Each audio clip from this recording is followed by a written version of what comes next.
ક્યારેય વિચાર્યું છે કે આપણે જે સિક્કા રોજ વાપરીએ છીએ એની પાછળ કેટલી લાંબી કહાણી છુપાયેલી છે?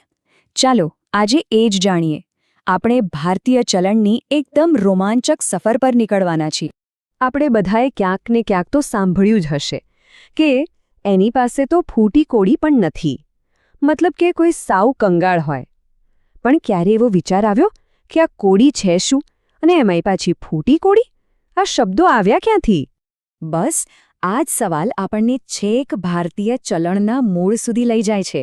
કારણ કે આજના રૂપિયા પૈસા પહેલાં આપણું ચલણ કેવું હતું એ જાણવું ખરેખર ખૂબ જ રસપ્રદ છે.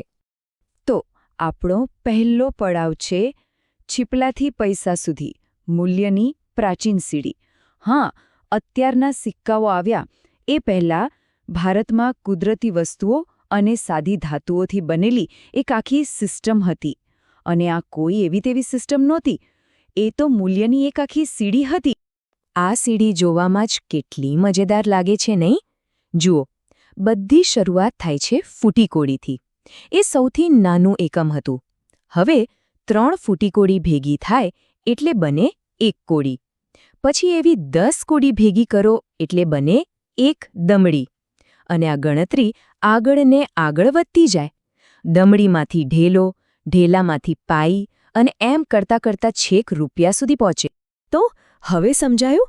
પેલી કહેવતમાં જે કોડીની વાત થાય છે એ બીજું કંઈ નહીં પણ આ દરિયાઈ શૃંખલા હતા. વિચાર તો કરો, એ જમાનામાં આ સૌથી નાનું ચલણ હતું. એટલે જ તો કહેવાય છે કે જેની પાસે ફૂટી કોડી પણ ન હોય એની પાસે સાચે જ કશું નથી. ચાલો હવે સમયમાં થોડા આગળ વધીએ. કોડી અને દમડીના જમાનામાંથી નીકળીને એવા યુગમાં જઈએ જે કદાચ આપણામાંથી ઘણાના દાદા દાદીએ જોયો હશે. આ છે આનાનો યુગ, 16ની ગણતરી. આઝાદી પહેલાં અને એના પછીના અમુક વર્ષો સુધી આ જ સિસ્ટમ ચાલતી હતી. આના સિસ્ટમમાં અમુક સિક્કા તો બહુ જ ફેમસ હતા. જેમ કે 4 આના એટલે કે આપણી ચાવની અને 8 આના એટલે અઠન્ની. અરે આ શબ્દો તો આજે પણ આપણે બોલીએ છીએ, ખરું ને?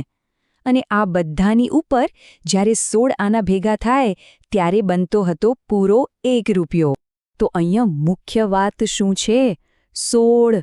1 રૂપિયાના 100 નહીં પણ 16 ભાગ થતા હતા અને આ દરેક ભાગને આણો કહેવાતો. એટલે આજની જેમ 100 પૈસાની સીધી સાદી ગણતરી નહોતી ભાઈ. અને ઊભા રહો, વાત હજી અહીં પૂરી નથી થતી. એમાંય પાછું 1 આનાની અંદર 4 જૂના પૈસા આવતા. હવે ગણતરી કરો. 1 રૂપિયો એટલે 16 આના અને દરેક આનાના 4 પૈસા એટલે કે 1 રૂપિયો બરાબર 64 પૈસા. જરા વિચારો તો રોજના હિસાબ કિતાબમાં કેટલી માથાકૂટ થતી હશે. તો આ આખી ગૂંચવણનો ઉકેલ શું? એ ઉકેલ આવ્યો 1957માં અને એ હતો ભારતનો મહાન દશાંશ ફેરફાર. આ એક એવો નિર્ણય હતો જેણે નાણાંની આખી વ્યવસ્થાને સરળ બનાવી દીધી. સાચા અર્થમાં આધુનિકીકરણ તરફનું એક મોટું પગલું. આ બદલાવથી કેટલો ફરક પડ્યો એ જુઓ. જૂની સિસ્ટમમાં શું હતું? 1 રૂપિયો એટલે 16 આના એટલે કે 64 પૈસા. કેટલી બધી ગણતરી! અને નવી સિસ્ટમમાં એકદમ સિમ્પલ. 1 રૂપિયો એટલે 100 નયા પૈસા. હવે તો કોઈને પણ સમજાઈ જાય કે આ ફેરફાર કેટલો જરૂરી હતો. પણ એક પ્રશ્ન હતો.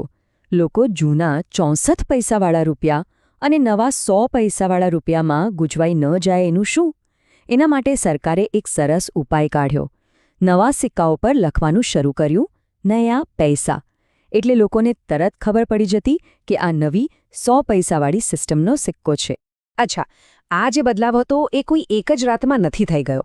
આખી પ્રોસેસ ધીમે ધીમે થઈ. જુઓ, 1957 પહેલાં તો આના સિસ્ટમ હતી.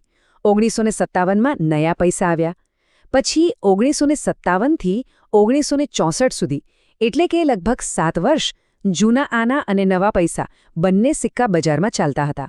અને ફાઇનલી 1964માં જ્યારે બધા લોકો નવી સિસ્ટમથી બરાબર ટેવાઈ ગયા ત્યારે સિક્કા પરથી નયા શબ્દ પણ હટાવી દેવામાં આવ્યો. બસ ત્યારથી એ પૈસા બની ગયા. ચાલો, અત્યાર સુધી તો આપણે સિક્કાના મૂલ્ય અને ગણતરીની વાત કરી. પણ સિક્કા ઉપર જે છાપેલું હોય છે, જે ડિઝાઇન હોય છે, એ પણ કંઈક કહે છે. એની પણ એક વાર્તા છે. આપણા સિક્કા ઉપરની વાર્તા, રાજાઓથી રાષ્ટ્ર સુધી. અને આ વાત ખરેખર સાચી છે. સિક્કો માત્ર પૈસો નથી, એ તો જાણે આપણા ખિસ્સામાં રાખેલો ઇતિહાસનો એક નાનકડો ટુકડો છે. જ્યારે પણ કોઈ જૂનો સિક્કો હાથમાં આવે ત્યારે એવું લાગે જાણે આપણે ખાલી ધાતુને નહીં પણ એ સમયના ઇતિહાસને જ અડી રહ્યા છીએ. અને આ ઇતિહાસનો બદલાવ સિક્કાઓ પર કેટલો સ્પષ્ટ દેખાય છે. જો એક સમય હતો જ્યારે આપણા સિક્કા ઉપર બ્રિટિશ રાજા કિંગ જ્યોર્જનો ચહેરો છપાતો હતો. એ ગુલામીની નિશાની હતી. અને આજે આપણા સિક્કા પર આપણું રાષ્ટ્રીય પ્રતીક અશોક સ્તંભ છે, આપણી ખેતીપ્રધાન ઓળખ એટલે કે ઘઉંની ડુંડી છે. આ સફર એ ગુલામીમાંથી આઝાદી સુધીની સફર છે જે સિક્કાઓ પર દેખાય છે. તો છેલ્લે એક સવાલ મનમાં આવે છે. જો ભૂતકાળના સિક્કાઓ આપણને એ સમયની કહાણી કહે છે તો જરા વિચારો, ભવિષ્યમાં સેંકડો વર્ષો પછી જ્યારે કોઈ આપણા આજના સિક્કા હાથમાં લેશે ત્યારે એ સિક્કા આપણા વિશે શું કહેશે? આપણે આપણા સમયની કેલી વાર્તા પાછળ છોડીને જઈ રહ્યા છીએ? આ ખરેખર વિચારવા જેવો સવાલ છે નહીં?